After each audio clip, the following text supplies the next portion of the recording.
ইসরায়েলকে লক্ষ্য করে ইরান কি সত্যি কোনো গভীর পরিকল্পনা করছে? কারণ হঠাৎ করেই রাতের আধারে তেহরানের আকাশে ভেসে এলো ঘন কালো ধোঁয়া, যা জন্ম দিয়েছে নতুন রহস্যের। এদিকে ইরানের সামরিক কর্মকর্তারা বারবার হুঙ্কার দিচ্ছেন যুদ্ধের জন্য সর্বোচ্চ প্রস্তুতি গ্রহণ করেছে দেশটির সশস্ত্র বাহিনী। তবে কি এই ধোঁয়াই সেই যুদ্ধের বারুদে আগুন জ্বালালো?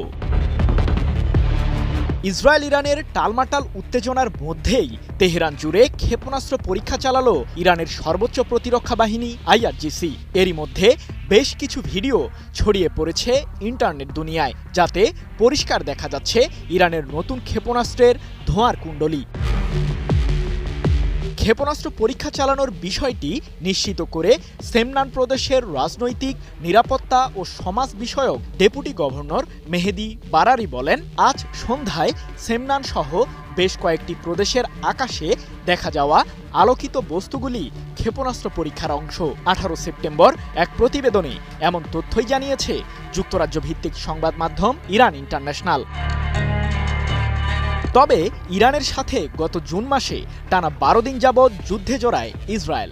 সে সময় ইহুদিবাদী সরকার দাবি করে ইসরায়েলি বিমান হামলায় পুরোপুরি ধ্বংস হয়েছে ইরানের ক্ষেপণাস্ত্র কার্যক্রম। কিন্তু নতুন করে তেহরানের ক্ষেপণাস্ত্র পরীক্ষা চালানোর পর ইহুদিবাদী সরকারের দাবিটি নিয়ে প্রশ্ন রয়েই গেল। ইরানের ক্ষেপণাস্ত্র কর্মসূচি নিয়ে দীর্ঘদিন ধরেই বিরোধে রয়েছে পশ্চিমা দেশগুলো। যুক্তরাষ্ট্র সহ ইউরোপের বেশ কিছু দেশের দাবি, ইরানের উপর থেকে তখনই নিষেধাজ্ঞা প্রত্যাহার করবে তারা যখন তেহরান ক্ষেপণাস্ত্র ও পারমাণবিক কর্মসূচি থেকে সরে দাঁড়াবে। তবে সম্প্রতি ইরানের পররাষ্ট্র মন্ত্রণালয়ের মুখপাত্র ইসমাইল বাঘাই জানিয়েছেন, ইরানের জাতীয় প্রতিরক্ষা সক্ষমতা প্রসঙ্গে সিদ্ধান্ত নেওয়ার এখতিয়ার নেই যুক্তরাষ্ট্র সহ পশ্চিমা দেশগুলোর।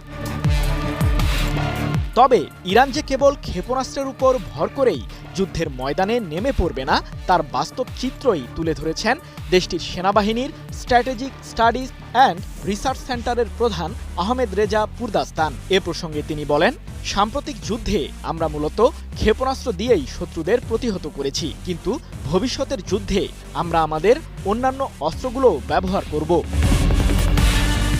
ওয়ালটন এখন দেশের সীমানা পেরিয়ে পৌঁছে গিয়েছে 50টিরও বেশি দেশে। ওয়ালটন, ঘরে ঘরে, বিশ্বজুড়ে। তাহলে কি ইরান আবারও ইসরায়েলের মিসাইল হামলার জন্য প্রস্তুতি নিচ্ছে?